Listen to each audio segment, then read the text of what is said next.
Hello बच्चों, आज हम पाठ 4 चतुर्थ पाठ नीति श्लोक कक्षा 8 संस्कृत के अभ्यास प्रश्नों को करेंगे। एड ग्रेड की जो पुस्तक है उसमें कौन सा है? पाठ 4 चतुर्थ पाठ नीति श्लोक। ठीक है।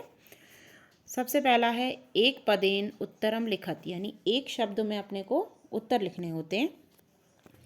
भयम कुत्र नास्ति, भयम कुत्र नास्ति तो है उसका जागृते, यानी जागते हुए हमको भय नहीं लगता है, तो केवल आपको लिखना है जागृते, क्योंकि ये एक पद में उत्तर है। पूरे वाक्य में अपने को उत्तर नहीं देना है। ठीक है। इसके बाद में अगला प्रश्न करेंगे अपन, शिला केन आरोप्यते। शिला केन आरोप्यते यानी शिला जो है पर्वत पर केन आरोप्यते यानी किस प्रकार से पहुंचाया जा सकता है, कैसे पहुंचाया जा सकता है, यानी पर्वत पर शिला को कैसे पहुंचाया जा सकता है। तो कैसे पहुंचाया जा सकता है? यत्नेन, यानी प्रयत्न से, मेहनत से, यत्न करने से, बहुत कठिनाई के द्वारा। अगला प्रश्न है अपना प्रश्न नंबर 3, जीवलोके कति सुखानी आसन।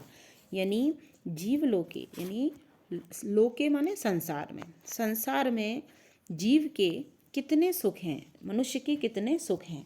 तो कितने सुख हैं? छः। षड माने क्या होता है? छः। षड माने 6 सुख होते हैं।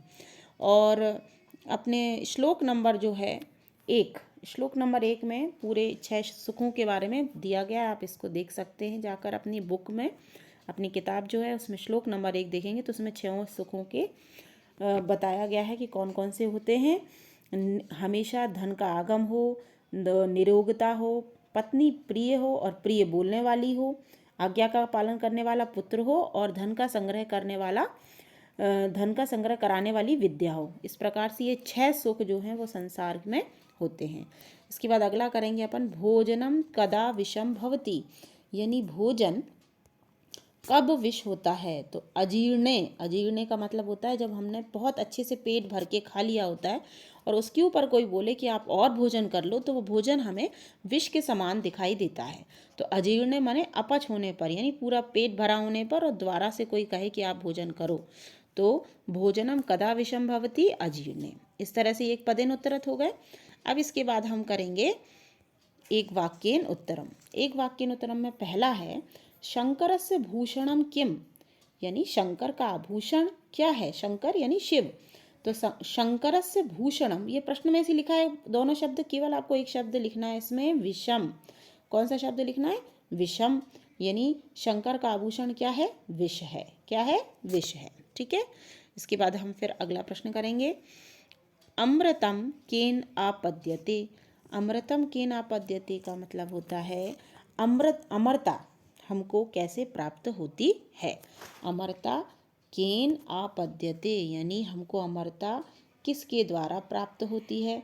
तो सत्येन, केवल आपको इसमें एक शब्द लिखना है, सत्येन अमृतम आपद्यते, यानी सत्य के द्वारा हमको अमरता प्राप्त होती है।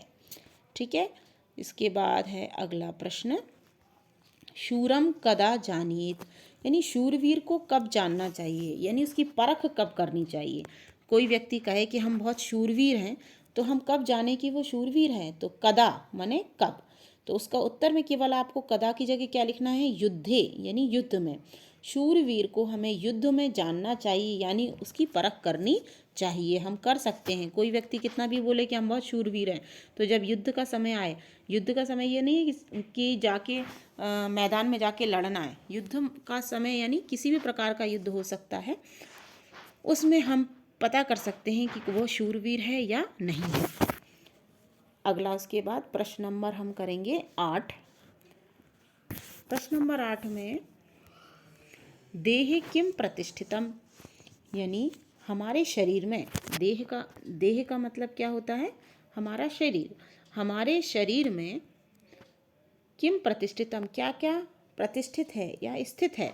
तो अमृतम मृत्यु च, यानी अमरता और मृत्यु द्वयम माने दोनों ही हमारे शरीर में प्रतिष्ठित हैं, यानी हमारे शरीर में अमरता भी है और मृत्यु भी है, यानी हम अच्छे कामों से हमेशा अमर रह सकते हैं।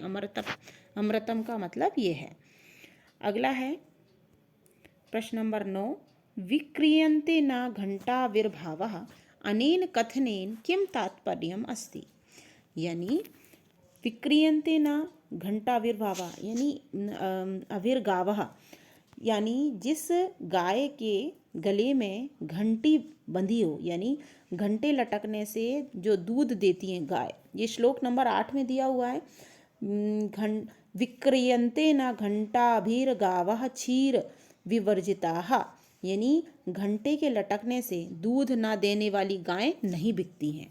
कहने का मतलब ये है कि हमें गुणेषु, इसका अपने को तात्पर्य बताना है, तो हमने उत्तर लिखा है गुणेषु क्रियताम यत्नः, गुणेषु क्रियताम यत्नः किम आटोपैः प्रयोजनम।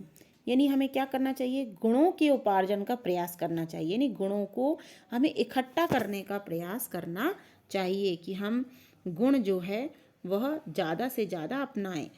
किम आटोपैः प्रयोजनम, किम माने आटोप मतलब होता है आडंबर, आटोप का मतलब क्या होता है आडंबर।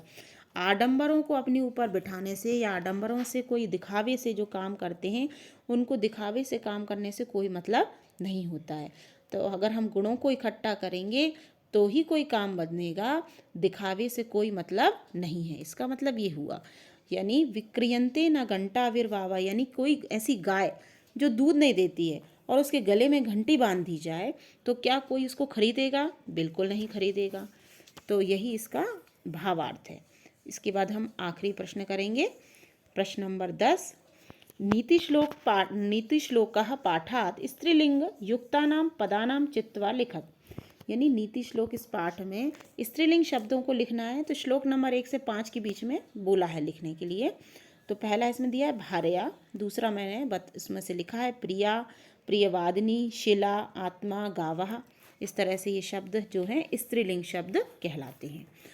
इस तरह से आपको, मुझे आशा है कि आपको ये मेरा वीडियो पसंद आया होगा।